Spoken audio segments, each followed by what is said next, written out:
Hey, I'm Blake, and today I have to talk about this topic. Should you trust YouTube resellers? You're saying, whoa, you're a YouTube reseller, Blake. How can I? You're biased. Well, yada. Okay, well, maybe I am, but I don't think that what you're watching now is meant to make you think anything. This is just, this is just a monologue. This is the lowest form of content creation. 3040 Mount Caledon. I know a lot of YouTube resellers. I know some big ones, I know some small ones. Some of them are liars, that is true. Some of them do crazy things, that is true. But I think most of them you probably can trust with a grain of salt. Now here's where that grain of salt comes in. A lot of success in the resale world, particularly with the advent of whatnot type platforms, comes from having an audience. And I think that many people who are successful on social media, on YouTube, on Instagram, is this it? Mount Caledon, Togue Pond? Yeah, I think it is. Right there. Most of those people have an existing audience, and so they are less likely to, they're more likely to downplay how difficult it is to get that audience. Because they have it, and that's just kind of the nature of things. People who own houses say it's easy to get mortgages. People who catch a lot of fish say it's easy to find time to fish. That's not as good. You get what I'm saying? When someone has something, they're more likely to take it for granted. That's what I mean. 2343. So in that sense, it's not always like, this is the biggest problem that I ran into when I was making YouTube videos with the intent of convincing people how easy it was to make money selling online, because I truly do believe it's easy to make money online. But when you say that, people expect a step-by-step process that anybody can follow and anybody can replicate, and no matter what happens, it'll always be good. And that's just not realistic. I've talked about this in other videos, but the best trait for anyone who wants to succeed in any kind of online business to have, I think resale certainly is part of that, is to be adaptable. Adapt to changes, be quick moving. Don't, be invested in one type of way of doing things, but experiment, track the results, and pursue what makes the most money for you. And that, we're going with 2742 next. And that, that truth right there kind of irritates people. I remember talking to one guy who has since gone on to be a different kind of social media influencer. When, I forget the question I was asked, but it was something to the tone of what's the best thing to sell? And I said, there is no best thing to sell. And he got so mad at that answer. But it's true, there is no best thing to sell. There is no best way to do things. There is only what works. And what works is different for every single person. 2742 is what's next. Where were we? Another Jimmy Carter postcard. Wow. So in that sense, if someone is telling you, here's exactly what you have to do to have my level of success, I would not trust that person. That's one type of lie that you hear. Maybe I should call this video Lies Resellers Tell. Ooh. Maybe I will. Here's another kind of really bad advice that you'll get from social media influencers. They will sometimes do things that are illegal and either explicitly or implicitly tell you to do the same. The most obvious example, I'm not going to say who, but someone, this was years ago, they sold a bunch of stuff on eBay. I think it was eBay. This person has run into several problems with the law, I think. Or maybe with their audience accusing them of breaking the law. They shipped everything as 1-ounce packages to pay the lowest possible fee. And I think they told people they did this, or else people put to, when you're selling to your audience sees how much the item weighed on the label. They can put 2 and 2 together. 2, 3, 3, 1. Another time, I think that they sold like $70,000 worth of, I forget what it was. I think it was backpacks or something like that, and they didn't have them. That's so funny. I mean, it's bad, but they didn't have them. They sold a bunch of money and then thought they could just find the things for cheap and then, make money that way. They pre-saled for products they didn't have. I don't know where the laws are where they live, but in Michigan, that is very illegal. They even, in Michigan, which I don't really like this, but they do this, they go after drop shippers saying that they don't have their inventory and therefore what they're doing breaks state consumer protection. Was it laws or the regulations? I don't know. So in that case, no, I would never, ever in a million years trust that person. Someone who is just blatantly breaking laws and then trying to come to you as if they are, an expert on anything besides fraud. This is a apt 4th of July postcard. It is the signing of the Declaration of Independence. So I would not trust people who are trying to sell you a plan to success. Follow this, do A, B, and C, and you'll get D.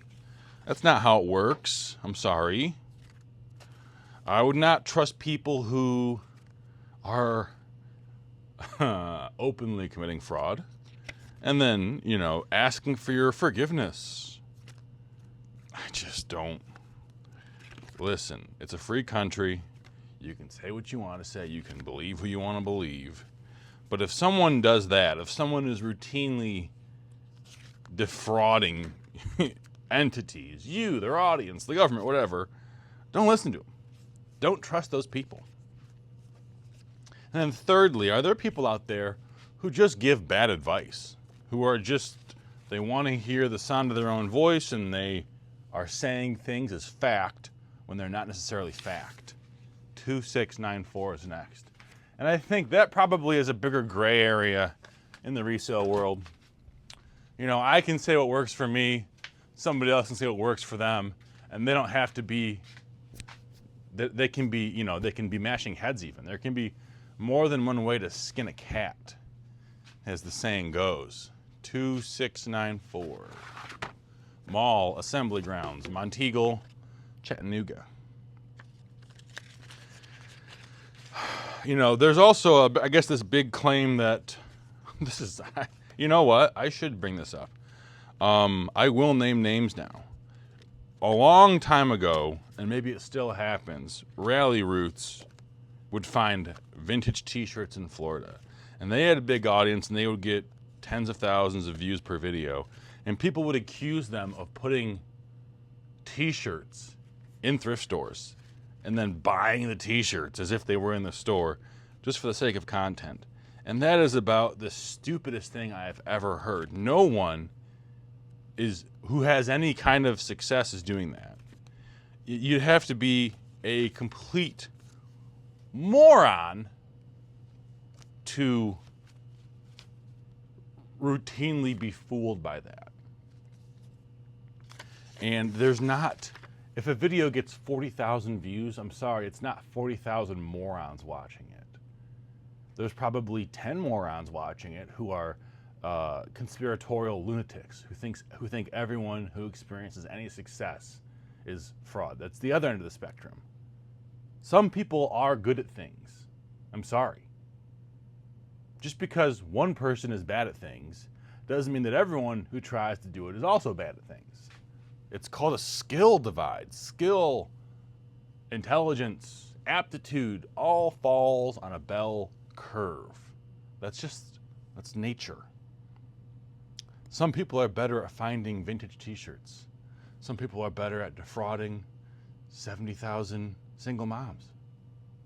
It's just the way it is. 2694. Now we're going to 2917. By the way, if you know who I'm talking about, don't say their name. Whatever you do, don't say their name. All in all, I think that the resale world, content-wise, is 80% entertainment, 20% information.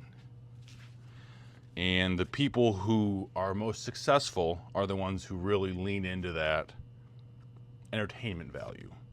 I don't really know who makes content. I don't watch YouTube when I watch YouTube, I watch like rock tumbling videos and weird stuff like that. So I'm not sure what like the meta right now is. Here we go. I won't take no for an answer. Yikes. It's not a very PC postcard. It's going to somebody who lives right in the town next to me, basically. You know, people who lean into the entertainment value, I think they're inherently going to have less information. And that's okay. You know, not everyone has to have a channel where they just talk into their camera saying whatever they want to say about resale for half an hour. 2700. Not everyone has to do that. I've made a lot of content where I'm just talking about facts, and those videos don't do well. The fact of the matter is people want to have a little bit of personality in there, and you know, the more personality you show, the more likely you are to kind of stray away from the absolute most hard and factual stuff. And that's okay. That's what YouTube wants. I don't know what the meta is in resale right now. I'd love for you to tell me, who are the most popular resellers? Is it even still a thing? Are people still getting, you know, 100,000 plus views on videos? The first capital of Illinois, in Kaskaskia, Illinois. It looks like it's a photo of a photo, if I had to guess. Cool. Are there people who are making sensationalized reselling videos? I don't know. I feel like with storage units, that's always an option. I feel like, you know, there was a TV show based around that, so probably it's still good. Georgia marble archaeological postcard. That's cool too. 2678. I don't know. I don't think you're ever going to see me doing storage unit videos. I mean, if I had an audience of 100,000 people who watch every video, I would for sure. But I just don't see this style of content being able to ever do more than 10,000 consistently views a video. And that, I mean, if I could get 10,000 views a video, that was the original goal, was to do that. And I don't know if we'll get there. No, I don't want to sound ungrateful. I am very grateful for everyone who watches these videos. But just my point I'm trying to make is there are different types of content. Each different type of content is going to bring in a different audience. And you as the viewer are going to be the one who's responsible for understanding if, okay, is the way this person's conveying the content, are they sensationalizing things? Should I take it with a grain of salt? Are they giving me hard facts that I should believe literally? Or are they just a straight up charlatan who's doing whatever they can to make a quick buck and I'm gonna fall into their trap? Those three types exist, and the first two are okay. Avoid the third at all costs. They will do nothing good for you. I'm gonna get out of here. Thanks for watching. See you tomorrow.